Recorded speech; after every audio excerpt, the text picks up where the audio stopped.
Hello, I'm not sure how this is going to go. I think I've got no storage on my phone. The kids have had it this afternoon and they've been shooting gymnastics videos.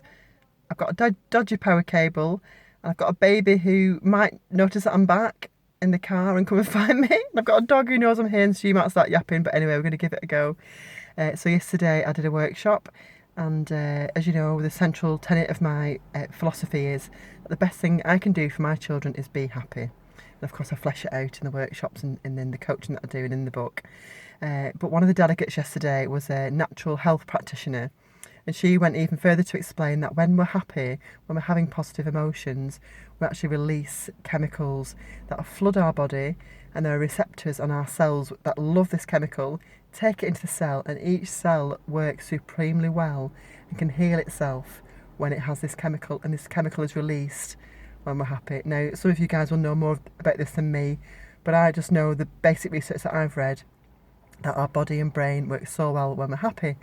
So that's great. That's really key for me because that reminds me that is a really important goal.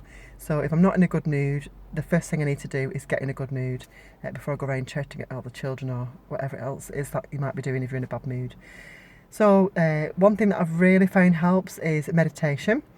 And this morning I was looking on the internet because a friend of mine went to a meditation evening, and I was googling this guy and he looked amazing. And is there a kind of a 7-day retreat in January? And I thought, oh, that would just be divine. I would love to go on that. And then there was a weekend retreat. Oh, maybe even that weekend retreat or even a day retreat.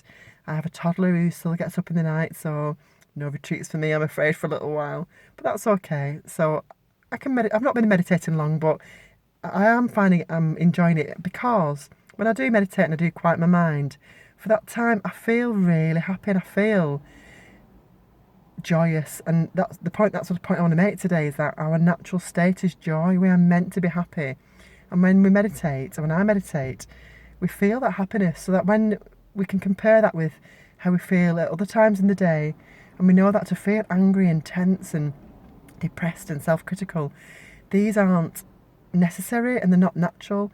And actually, the time spent in meditation is a reminder for me that this is how we're supposed to feel more of the time, and it's a real anchor for me.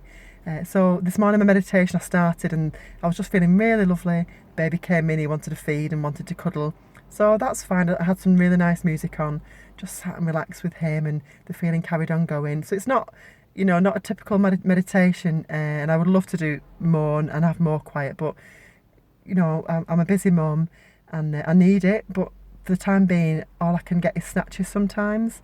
Sometimes I take the car out and I'll just park up in a quiet lane and meditate. Sometimes I'm heading to the gym and halfway there I think, I just want to be quiet. Just when you're a mum and you're constantly on call, constantly thinking not about just about your own needs, but all your children's needs, your family's needs, it's so necessary just to be quiet. So I urge you today, please, if you can, find some quiet for your sake, and for your children's sake. All right, take care.